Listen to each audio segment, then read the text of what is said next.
একটা সন্তান যখন প্রাপ্তবয়স্ক হয়, সে যখন উপার্জন করে, তার সকল টাকা আর পয়সা এনে মায়ের কাছে দিতে হবে, বাবার কাছে দিতে হবে, তারা যা খুশি করবে না। শরীয়ত এটা বলে না। শরীয়ত বলে সম্পদ যে উপার্জন করেছে এর ব্যাপারে অধিকার একমাত্র তার।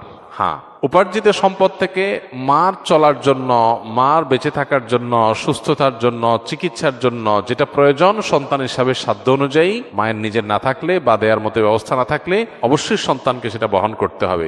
আর স্ত্রীর সর্বাবস্থায় স্বামী হিসাবে স্ত্রীর ভরণ পোষণ এটার ব্যবস্থা করতে হবে। এর বাইরে উদ্বৃত্ত টাকা সেটা ছেলে কি মাকে উপহার হিসাবে অতিরিক্ত দিবে, না স্ত্রীকে দিবে, না কাকে কত দিবে, নাকি আদৌ কাউকে না দিয়ে নিজের অ্যাকাউন্টে রাখবে, এটা একান্ত তার ব্যাপার।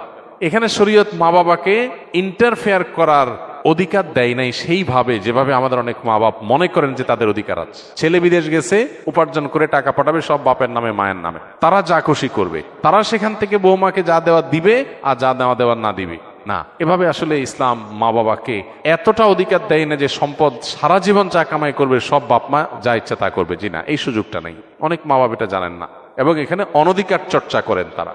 সন্তান হিসাবে অবশ্যই মা বাবার সামনে যত বেশি সম্ভব নিজেকে বিনয়ী করে তুলবে, সমর্পণ করবে, তাদের কথা মতো চলার চেষ্টা করবে। তাদের লাগবে 10 টাকা, সম্ভব হলে 15 টাকা দিবে। তাদের যা দরকার তার চেয়ে বেশি দেওয়ার চেষ্টা করবে, তাদের চাহিদার চাইতে বেশি সেবা করার চেষ্টা করবে। এটা সন্তানের জায়গা থেকে তার মানসিকতা থাকা উচিত। মা বাবার প্রতি কর্তব্য বোধের জায়গা থেকে তারা আমাদের মা বাবা।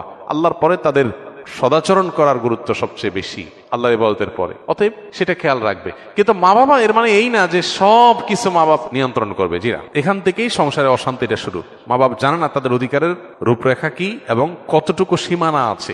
এর বাইরে তারা মা বাপ হিসাবেও অধিকার চর্চা করতে পারে না বা তাদের ক্ষমতা তারা জাহির করতে পারে না। এটা আমাদের সমাজে জানাশোনা নেই। এই জায়গা থেকে সমস্যাগুলো তৈরি হয়। একটা হাদিস আছে, সেখান থেকে কিছুটা অনেকে ভুল বুঝেন। হাদিসটার হলো এই, নবী সাল্লাল্লাহু আলাইহি সাল্লাম বলেছেন, আনতা ওয়া মালুকা লি আবিক, তুমি এবং তোমার যাবতীয় এবং সমুদয় সহায় সম্পদ সব তোমার বাপের, মায়ের, বাবা মায়ের। এই হাদিসের মানে অনেকে মনে করে যে কেউ যা কামাই করবে সারা জীবন যত কিছু করবে সব বাপ মার।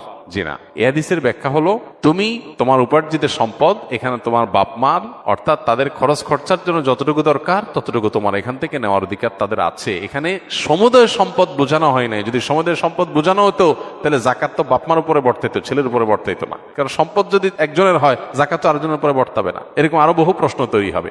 এই জন্য এই হাদিসটার ব্যাখ্যা আমরা অনেকে ভুল বুঝি এবং এর ফলশ্রুতিতে অনেক মা বাপ একটু বাড়াবাড়ি করেন, সীমা লঙ্ঘন করেন এবং সেক্ষেত্রে স্ত্রীর সাথে ছেলের দূরত্ব তৈরি হয়। এগুলো আমাদের ব্যালেন্স করতে হবে এবং একইভাবে আপনার সম্পদের ব্যাপারে স্ত্রীরও এই মানসিকতা থাকতে হবে যে স্বামী তার উপার্জন করার পর আমার ভরণ